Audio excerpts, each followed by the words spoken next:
On a tout en tête, je crois, ce souvenir d'une assemblée générale qui n'en finit pas. Ah oui. L'AG de copro, par exemple. Le vote sur les travaux de la façade qui dure une éternité à cause de procurations mal remplies. Hmm. Ou ce séminaire d'entreprise où, au moment de valider une décision, on assiste à ce décompte un peu flottant des mains levées. Oui, on ne sait jamais vraiment qui a compté quoi. C'est Yeah. ça. C'est lent, c'est parfois confus, et on sort de là en se demandant si l'avis de tout le monde a vraiment été pris en compte. Alors aujourd'hui, on va s'intéresser à une technologie qui promet de reléguer ces scènes au passé. Les boîtiers de vote électronique, et ce qui est passionnant, c'est que derrière cet objet, qui a l'air très simple, presque anodin, se cachent des enjeux qui dépassent de loin le simple fait de compter des voix plus vite. Ah oui. Oui. On va voir comment un petit boîtier en plastique peut, en fait, redéfinir toute la dynamique d'une réunion, influencer l'engagement et même transformer la nature du leadership. C'est un outil qui touche au cœur de la participation. Pour explorer ça, on a une source unique, mais qui s'est révélée étonnamment riche. C'est la page produit d'un fournisseur français, Technic Contact, qui vend ces fameux boîtiers. D'accord. Notre mission, ça va être de décortiquer ce qu'ils sont, ce qu'ils promettent, et surtout ce que leur mode de commercialisation nous apprend sur l'évolution de nos entreprises. Et on verra que ça nous mène bien plus loin qu'on ne l'imagine au départ. Absolument. On part d'un gadget et on va arriver, je pense, à des questions de fond sur la gouvernance, la culture d'entreprise. Alors, commençons par le début. Concrètement, qu'est-ce qu'un boîtier de vote électronique ? Si je me fie à la description de la source, c'est un petit appareil, compact et ergonomique, qu'on distribue à chaque participant. L'idée, c'est vraiment la simplicité. La page nous dit qu'ils sont, je cite, équipés de boutons ou d'écrans simples. Donc, pas de mode d'emploi de 50 pages. L'objectif, c'est que ce soit intuitif. On pose une question, les gens appuient sur oui, non, abstention. Voilà, ou sur un chiffre de 1 à 5. C'est quasi un réflexe. Et la magie, elle, opère en coulisses. Le logiciel centralise tout en une fraction de seconde. La source met en avant que les résultats sont affichés en direct sur un écran. Et ça, c'est un point clé. Tout le monde voit le résultat en même temps. Fini l'attente, fini le doute sur le comptage. C'est immédiat, transparent. Et ce qui m'a frappé, c'est une petite phrase que le site met en avant. Il est écrit que cette technologie simplifie les votes en assemblée générale depuis plus de 35 ans. Ah oui, c'est pas une nouveauté en fait. Pas du tout. On n'est pas sur une innovation de la dernière pluie. C'est une technologie mature, éprouvée, presque vieille à l'échelle de l'informatique. Et c'est un argument de vente très malin. On ne vous vend pas un prototype expérimental, on vous vend un outil fiable qui a fait ses preuves. La fiabilité avant tout. C'est vrai que ça rassure. Et au-delà de l'aspect technique, il y a une promesse psychologique très forte. La page affirme que cet outil redonne du poids à chaque voix et qu'il favorise une implication active. L'idée, c'est que même la personne la plus timide au fond de la salle, qui n'oserait jamais lever la main, là, elle peut donner son avis. C'est même le cœur du réacteur. Dans une réunion classique, la pression sociale est énorme. Le vote à main levée, c'est public. Votre choix est visible, il est influencé par le regard du chef, par ce que font les autres. Oui, bien sûr. Le boîtier, lui, il crée une sorte d'isoloir personnel et instantané. Il garantit un anonymat qui peut libérer la parole et permettre de recueillir un avis beaucoup plus authentique. On ne compte plus seulement des mains levées, on recueille des convictions. Voilà. Mais attends, est-ce que cet anonymat a toujours des vertus ? On pourrait imaginer que ça déresponsabilise aussi. C'est plus facile de voter contre de manière anonyme que de l'assumer publiquement. C'est une excellente question et c'est tout le paradoxe. L'anonymat libère, mais il peut aussi faciliter l'opposition systématique ou le vote pour rire. Le vrai enjeu pour l'organisateur, c'est de créer un climat de confiance où l'outil sert à faire avancer le débat et non à régler des comptes de manière masquée.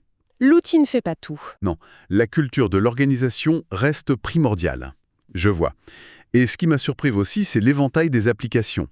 On pense aux AG, bien sûr, mais la source ouvre le champ de manière spectaculaire. Formation, séminaires, conférences. Oui, parce que l'outil a évolué. D'une simple machine à voter, c'est devenu un instrument d'interaction. La source donne des exemples qui vont bien au-delà du vote formel. On peut l'utiliser pour faire un sondage en temps réel, prendre le pouls de la salle. Ou pour recueillir un feedback instantané. Genre, avez-vous trouvé cette partie claire, notée de 1 à 5 ? Exactement. La page mentionne même son usage pour faciliter le brainstorming. J'imagine bien le scénario. On propose 10 idées. Plutôt que de débattre des heures, on fait un premier vote anonyme pour voir ce qui émerge naturellement. C'est ça. Sans que l'avis du chef ou des plus grandes gueules, disons-le, n'écrase tout le reste. On passe d'une fonction de validation à une fonction de conversation. Et de mesure. Et de mesure.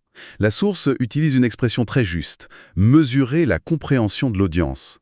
Un prof en amphi peut voir en direct si 90% des étudiants ont compris.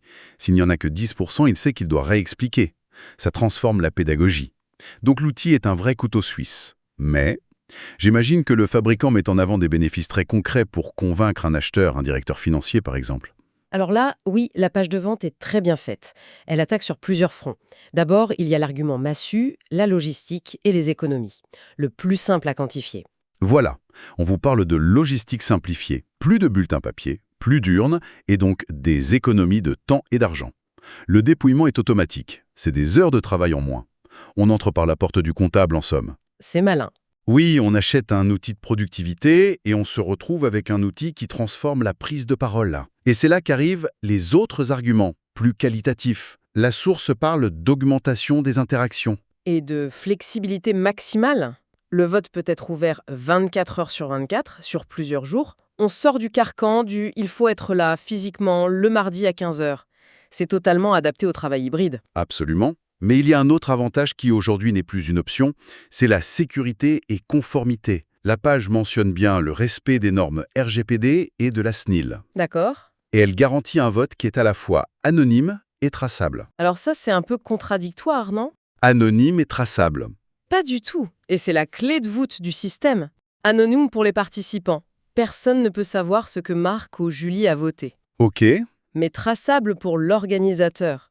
Le système peut prouver qu'il y a eu X votants, que personne n'a voté 2 fois et que le résultat est correct. C'est une garantie contre la fraude. C'est un prérequis non négociable aujourd'hui. Et pour finir, il y a la petite touche verte, l'engagement écologique. Moins de papier. C'est la cerise sur le gâteau. Ça ne déclenche pas l'achat, mais ça conforte la décision.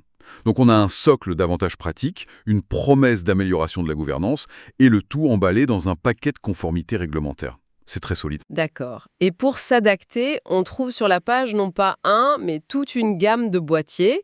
Il y a par exemple le boîtier interactif de vote avec écran tactile haute résolution. On imagine le conseil d'administration. Exactement, il faut que l'objet soit statutaire, que ça ne ressemble pas à une télécommande de supermarché. Et à l'opposé, vous avez le boîtier de vote électronique pour congrès. Là, les mots-clés, c'est robuste, usage intense. La priorité, c'est la solidité, la durée de la batterie. Voilà, et la capacité du système à gérer 1000 appareils en même temps sans planter. Le contexte définit le produit. Pardon, mais est-ce que cette segmentation, ce n'est pas un peu du marketing? Au fond, ça reste la même technologie à l'intérieur, non? C'est une excellente remarque. Oui et non. La technologie de base, le protocole radio, est sans doute similaire. Mais les contraintes matérielles, elles, sont radicalement différentes. Pour le modèle congrès, il faut une puce radio qui gère des centaines de signaux sans interférence, un plastique qui résiste aux chutes, Je vois. tactile. Donc ce n'est pas que du marketing, c'est une vraie adaptation de l'ingénierie à des cas d'usage. Je comprends mieux. Il y a aussi une version sans fil et surtout une alternative au boîtier physique, le système de vote interactif par Internet. Là, les gens utilisent leur smartphone. Et ça, c'est la réponse indispensable à la généralisation du télétravail et des événements hybrides.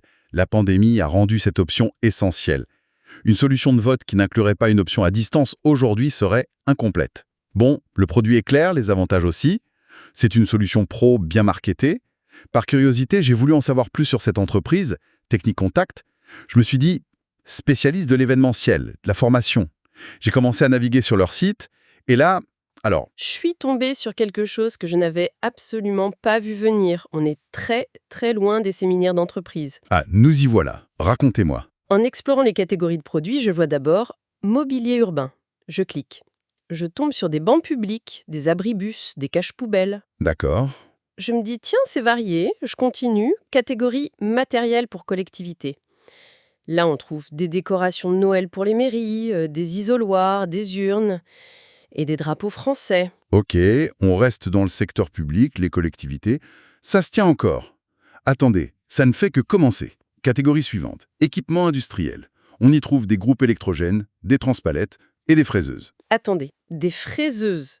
La machine-outil qui pèse 1 tonne, exactement. Et ce n'est pas fini.